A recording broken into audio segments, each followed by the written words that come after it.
ચાલો મિત્રો, સ્વાગત છે તમારું અમારી કિયા કિચન રેસીપીમાં। તો ચાલો આજે આપણે બનાવશું ભરેલું ભીંડાનું શાક।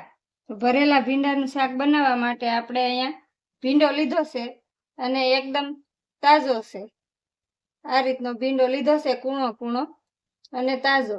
તો આપણે ધોઈને રાખ્યો છે, કોરો પણ થઈ ગયો। હવે આપણે એને લૂછી લેવાનો છે અને મસાલો બનાવવા માટે આપણે અહીંયા ફાફડી લીધી છે આટલી। અહીંયા તમે ગાંઠિયા કે ચણાનો લોટ પણ લઈ શકો છો।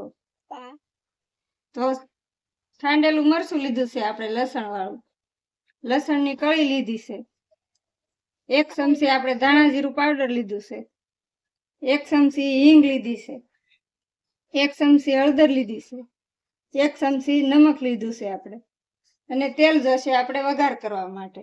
તો ચાલો આપણે ભીંડાની શીંગને આપણે લૂછી લઈએ કોટનના કપડાથી। તો આપણે આ રીતે લૂછી લેવાની છે અને વજન દઈને આ રીતના,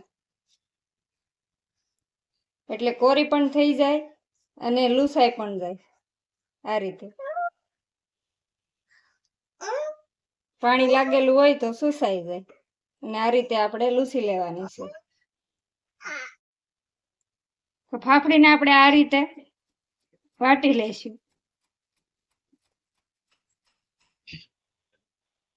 તો ફાફડી આપણી વટાઈ ગઈ છે, તો હવે આપણે આ બાઉલમાં કાઢી લઈએ ને એમાં આપણે મસાલો તૈયાર કરી લઈશું।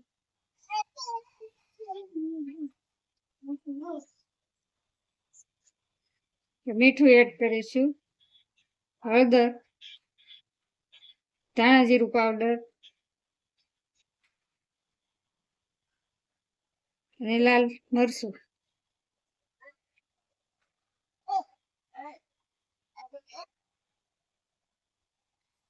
થોડુંક તેલ એડ કરીશું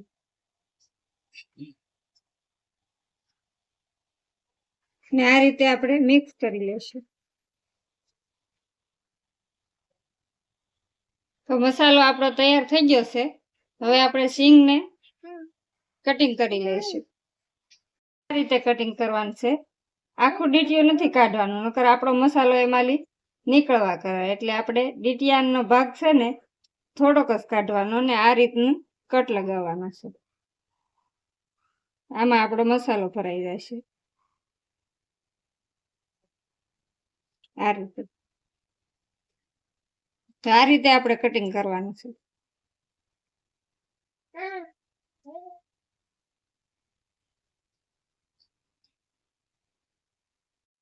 તો ભીંડો આપણો બધો કટિંગ થઈ ગયો છે। આ રીતના આપણે આ ડીટીયાનો ભાગ રાખીએ એટલે અહીંથી આપણી શીંગ આપણી અલગ ના પડે અને મસાલો પણ બહાર ના નીકળે, એટલા માટે આપણે આ રીતે કટિંગ કરવાનો છે। તો હવે આપણે એમાં મસાલો ભરી લઈએ।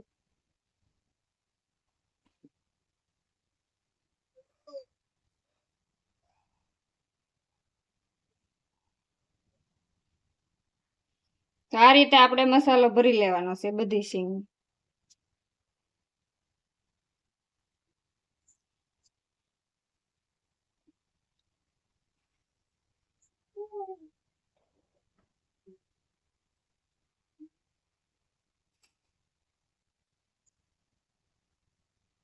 તો આ રીતે આપણો ભીંડો ભરાઈ ગયો છે। હવે આપણે વઘાર કરી લઈશું ને આ રીતે આપણે ભરી લીધો છે મસાલો।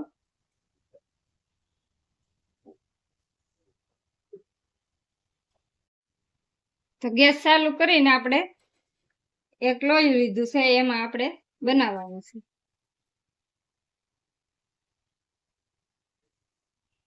તો થોડુંક આપણે તેલ નાખીશું। તો તેલ આપણું આવી ગયું છે, એમાં આપણે લસણની કળી નાખીશું।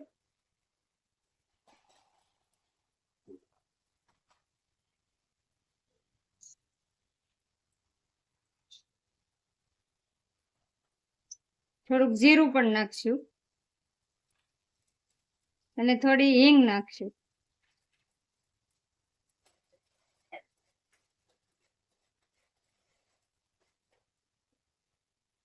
હવે આપણે ભરેલો ભીંડો એડ કરીશું,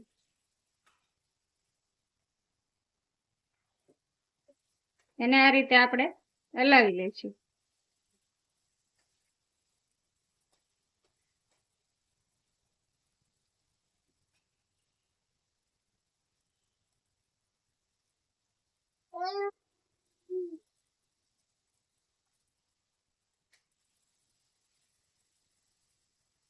હલાવીને થોડી વાર આપણે ઢાંકીને બાકવા દઈશું.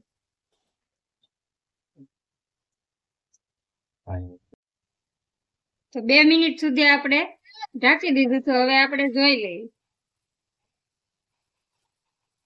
તો આ રીતે આપણે હલાવી લઈશું.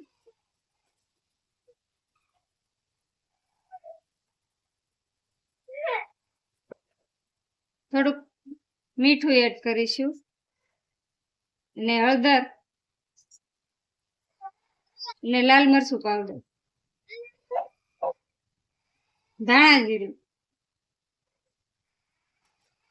અને આપણે આ રીતે મિક્સ કરી લઈશું.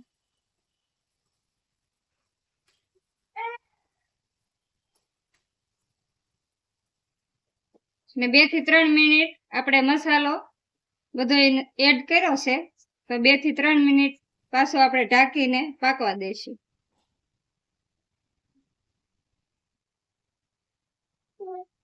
તો 2 મિનિટ થઈ ગઈ છે. હવે આપણે જોઈ લઈશું. મસાલા પણ સરસ આપણા પાકી ગયા છે. આ રીતે આપણે હલાવી લઈશું.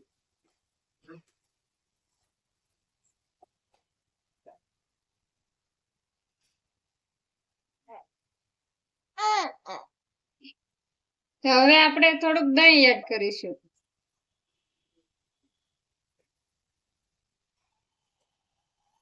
દહીં એડ કરીને આ રીતે આપણે મિક્સ કરી લઈશું. દહીં નાખવાથી ભીંડાના શાકનો સ્વાદ સરસ આવે છે. ગેસને આપણે ધીમો કરી દેવાનો છે એટલે આપણું દહીં ફાટે નહીં.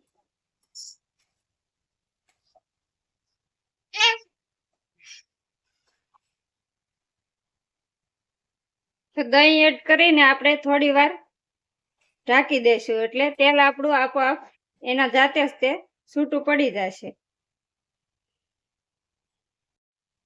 તો 2 મિનિટ થઈ ગઈ છે. હવે આપણે જોઈ લઈએ. તો જો સરસ રીતે તેલ આપણું છૂટું પડી ગયું છે અને દહીં નાખ્યું એટલે આપણે થોડા ખાંડના દાણા પણ ઉમેરી દઈશું. જેથી સ્વાદ સરસ આવે છે.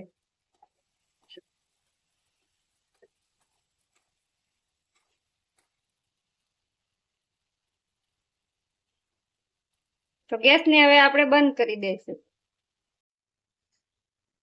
તો આ ડીશમાં આપણે શાક કાઢી લીધું છે. તો તૈયાર છે આપણું ભરેલા ભીંડાનું શાક. તો તમને કેવી લાગી મારી રેસીપી? મારી રેસીપી પસંદ આવી હોય તો લાઈક કરજો, શેર કરજો અને સબસ્ક્રાઈબ કરવાનું ભૂલતા નહીં. કોમેન્ટમાં જણાવજો કેવું લાગ્યું ભરેલા ભીંડાનું શાકની રેસીપી.